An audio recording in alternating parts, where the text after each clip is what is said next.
Welcome to Washington in Focus Daily. It's Wednesday, June 24th, 2026. I'm Carlene Johnson, the Center Square, Washington's state government reporter. And in today's episode, the miracle of data centers for little Quincy, Washington. 2 decades after Microsoft built its very first data center in the world in Little Quincy. It has been transformative for that community. In fact, Quincy was even highlighted in a Tuesday webinar I took part in with the National Taxpayers Union. So we'll get into that. I learned a lot about data centers and the potential benefits to taxpayers, some of the myths dispelled by opponents. Learned a lot about that conversation with Quincy lawmaker Representative Alex Ibarra coming up today. Then the Seattle City Council's Public Safety Committee is moving ahead toward a final approval of a plan that will allow the closure of some residential streets just off Aurora Avenue North when there is related crime. This is a stretch of North Seattle we've been talking about for weeks after business owners and residents in that area basically demanded some action from the city and Mayor Katie Wilson. So we'll get into that coming up. And then my colleague Tim Klauser with another profile for one of the candidates for Washington State Supreme Court. We have our primary coming up in less than 6 weeks on August the 4th. And that's when the field of candidates for these five of the 9 open positions on the state Supreme Court will be narrowed down. That field will be narrowed down to just 2 candidates for each of those offices. So another candidate profile coming up in today's episode. Now let's dive in. The value of your home, imagine it goes way up. Many of us, that's happened in the last few years. But our property taxes go down. That's not what most of us have seen, but that's what's happening in Quincy. Now imagine you also have a brand new police station, fire station, EMT stations, a new water system, new sewer system, a brand new high school, a brand new hospital, and your taxes didn't go up at all. That is what has been happening in Quincy, Washington. For those not familiar, it's located mostly in central Washington, kind of south of Wenatchee in that part of the state. Pretty hot this time of the year. Now, Microsoft built a massive data center there in Quincy more than 2 decades ago. It was Microsoft's very first data center in the entire world. And they selected that area in part because of a lot of open space, cheaper land, of course, than locating in Western Washington. And also because Grant County PUD had put in fiber optic lines. They did that because the area is prone to some storms, and it was basically about putting in fiber so they could quickly locate when they had some kind of a glitch on their transmission system rather than having to send technicians out in the field. They could actually just locate it instantly and find out where the problem was. But that literally laid the groundwork for Microsoft to go, aha, Quincy, cheap land, lots of space. They've got fiber lines, which we need to operate our data centers. And that's what prompted them to locate in Quincy more than 2 decades ago. Well, the example of how taxpayers can benefit from data centers and not be victimized from them was the topic of a pretty fascinating webinar that I took part in on Tuesday. It was led by the National Taxpayers Union, and they talked in that webinar about Quincy, Washington's economic boom. We have a lawmaker from Quincy, Washington State, talking about what the lawmaker calls a Quincy miracle. 7 data centers, no electric rates were increased. They use 5% of the city water. There is no noise. Data centers pay 57% of all taxes. And there's everything from new streets to sidewalks to schools that are being put up because of this increase in the tax base. That's certainly a way to do it right. There's concern among communities that it could be done wrong. Yeah, understood. And our biggest challenge, I think, is convincing folks that they have it within their power to properly manage the development to their advantage without just saying, no, we don't want to do it, ever go away. I confess to being no expert into data centers. I've heard a lot of the arguments on both sides of the issue in the Washington state legislature during session the last few years. A lot of concerns raised now by environmentalists about water and drain on the power grid. But I've learned a lot in the last couple of days. And so, again, as I mentioned, I took part in that webinar put on by the National Taxpayers Union. And their take is that American taxpayers can really benefit from data centers. And they kind of took an opportunity to dispel some of those myths, they call them, about concerns with water and power drain, because the evidence, at least in Quincy and many of these other communities that have had data centers for a long while, it hasn't driven up utility bills. It has not been a drain on the water supply, but rather an economic force for good. And again, as I mentioned, they brought up Quincy. Now, the lawmaker they referenced there is Representative Alex Ibarra of Quincy. So I reached out to him this morning and got an interview. And I thought this was fascinating. He told me the poverty rate in Quincy, large Hispanic community, it's an egg community, plummeted from above 30% down to below 15%. So basically cut in half their poverty rate because of the economic force of data centers. And the data centers are now chipping in more than half of the tax base for the entire community, which has provided this great big old piggy bank for Quincy to go, what do we need? What do we want? We need a new fire station, a new police station. Let's hear more on that from Representative Alex Ibarra. A new police station, and these are all brand new buildings. A new police station, a new city hall, a new public works building, a new EMS, two EMS systems or stations for ambulances.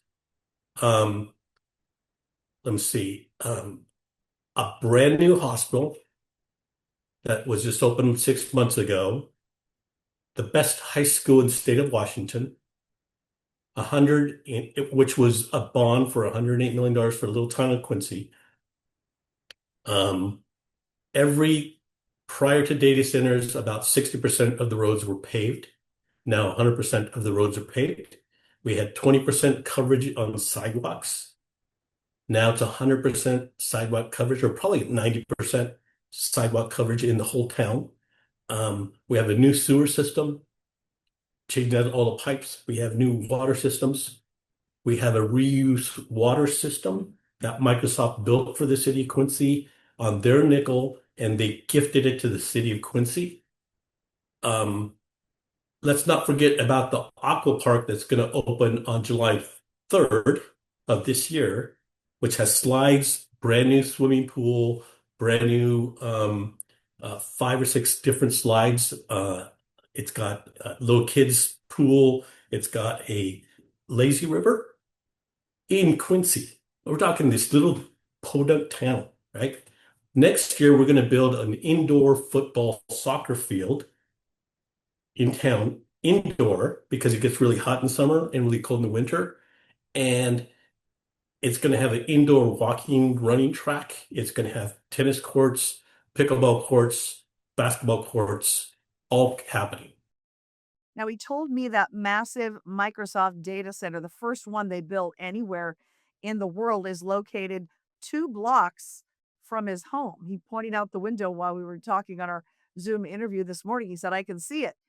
He says, I've never heard it, ever heard anything, any noise coming from the facility. And that, again, has been one of the things that critics have brought up, that these big data centers are going to be, environmentally noise hazardous.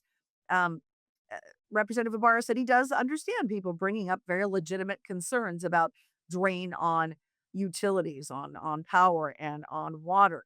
But he said that those concerns, at least in Quincy, have proven to be unwarranted. We pulled the meter readings from the data centers. The city of Quincy gave me that information. The data centers use 5% of the water. The food producers, Lamb Weston and Quincy Foods, and I think Amway, those 3 companies use 57% of the water for the crops, right?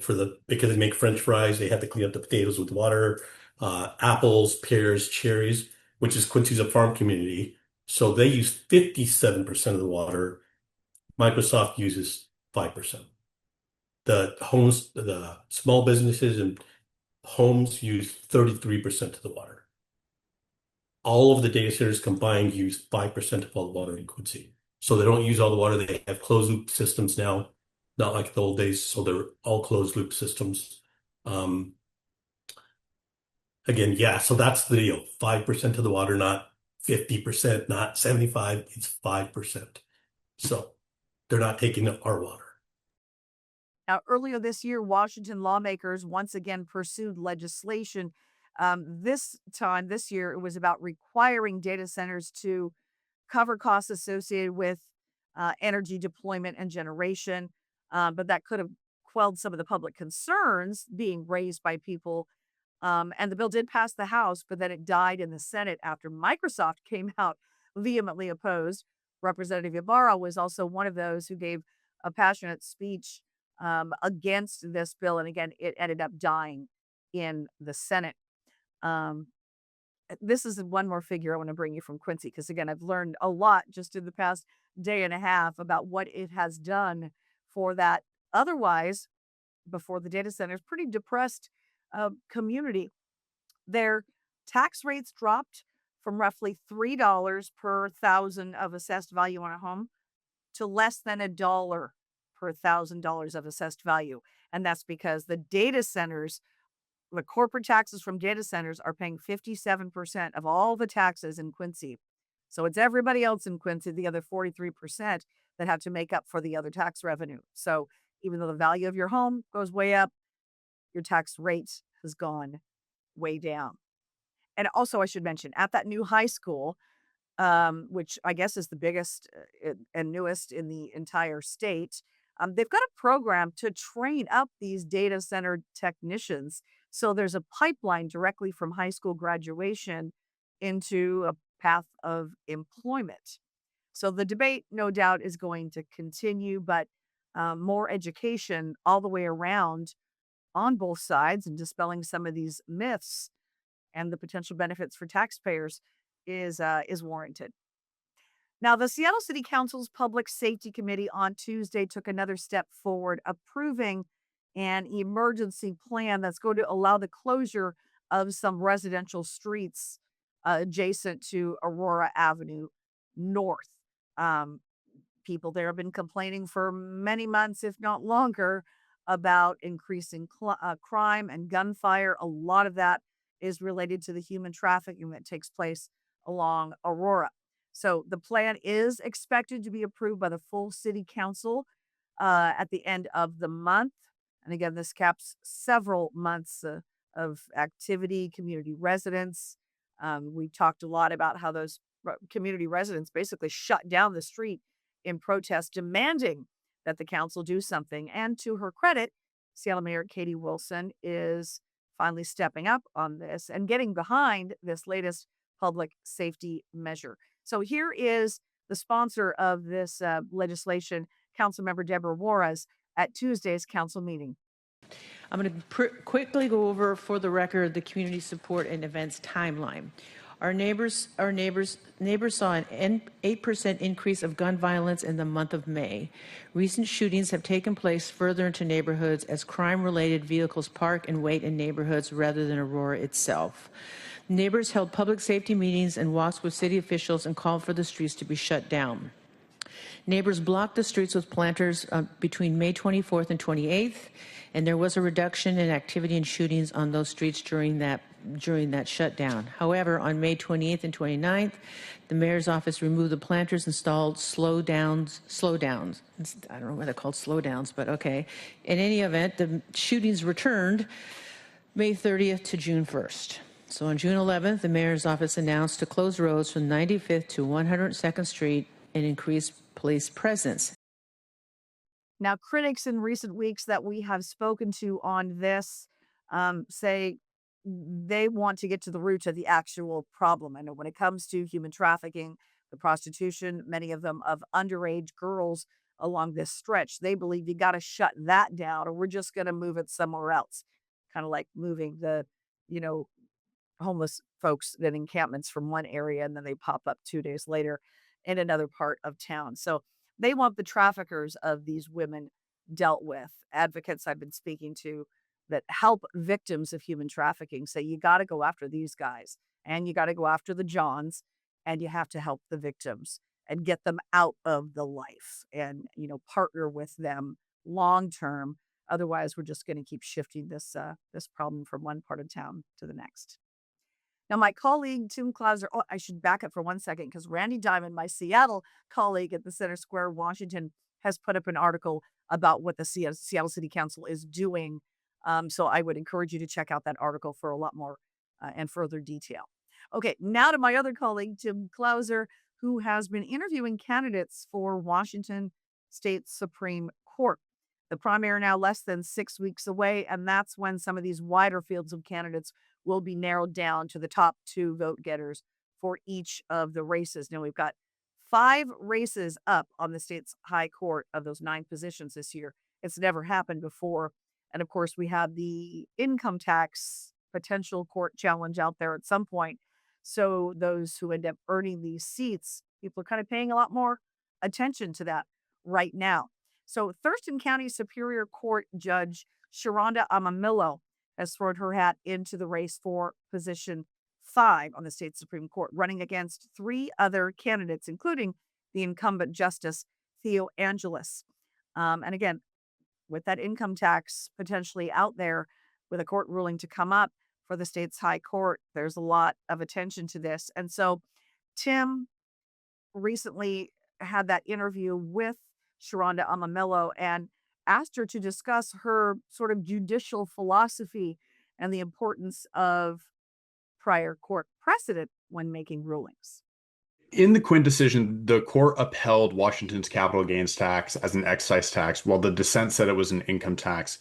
Without asking whether you agree with either side or how you would rule in a future case, what should voters know about how you would approach precedent, constitutional text, and separation of powers if a related case reaches the court? Well, we'll start with precedent. Precedent is very important, right? That's where we look to find consistency in the law. That's how we trust the law. That's how we protect the rule of law, is that we don't stray away from precedent that has served to create stability for everyone, to kind of know what to expect, to plan for their future, and that sort of thing. So that's the first and foremost. It should take a very high bar, and I believe there is a very high bar for addressing precedent when it comes to the court. I know that people are very concerned about when people are bringing precedent to the court to address. I think people are very concerned about it creating a slippery slope. And that is a very valid point. And and I think every time precedent is raised, as we've seen a lot of it recently in the United States Supreme Court, it creates a lot of anxiety, a lot of anxiousness, right? And we have to take that into account. I'm a trauma-informed trained attorney, and I'm a trauma-informed trained judge. And that's how it shows up in the court. People become anxious, people become worried, people become agitated. And we just really need to make sure that we're taking all that into account. There are definitions, or not definitions, but there's a framework for how you address precedent if the fact pattern is brought to you, as we were talking earlier about the importance of not passing judgment before you have the fact pattern developed. The Supreme Court doesn't have a fact pattern developed at this moment about how the millionaire's tax is going to either be promoted or objected to. They don't know yet, because there's not a body of law that's been developed at the trial court level, which still has to happen. But if the Supreme Court, after the trial court develops a body develops a record and the fact pattern that comes up to the Supreme Court's going to be looking at whether or not, one way or the other, whether or not what is being asked to change has been harmful in and of itself. So there's going to be this long historical approach to addressing the current law before we even get to the new law. What is the law right now? Has it been harmful? Has it had unintended consequences? Was it outright wrong when it was decided? That's a very high bar. Hmm.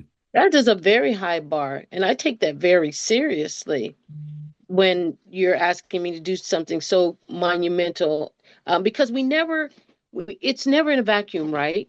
There's always ancillary collateral consequences. So, as I mentioned, 5 of the 9 positions on the Washington Supreme Court are on the ballot this year, with that August 4th primary being when we narrow it down to just 2 candidates for each of those positions. 2 of those races are special elections following the resignations of Justice Mary Yu and Justice Barbara Madsen in April of this year. Governor Bob Ferguson appointed Colleen Melody and Theo Angeles to 2 of those positions. But again, since those were just temporary appointments by the governor, each of them are having to run in this election to continue to keep that seat. So we're going to continue to follow this. Again, I encourage you to check out our Center Square Washington page, where my colleague Tim Clauser has been writing extensively about the importance and profiling each of these candidates for the Washington State Supreme Court. So that's it for today's episode of Washington in Focus Daily for this Wednesday, June 24th. Enjoy the sunshine, enjoy the heat. Hope to see you again on Thursday.